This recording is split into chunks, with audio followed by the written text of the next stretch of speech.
త్రివిక్రమమూర్తి అయిన దేవుని వలెనున్నాడు. భువి సేవించే వారి పాలి పుణ్య ఫలమీతడు. త్రివిక్రమమూర్తి అయిన దేవుని వలెనున్నాడు.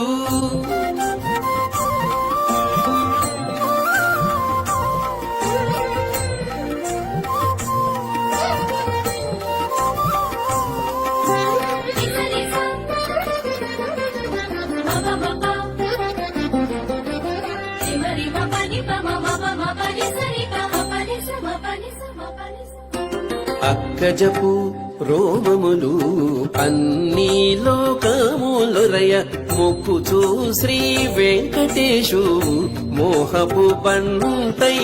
అక్కజపు రోమములు అన్ని లోకములొరయ మొక్కుచూ శ్రీ వెంకటేశు మోహపు బంటై.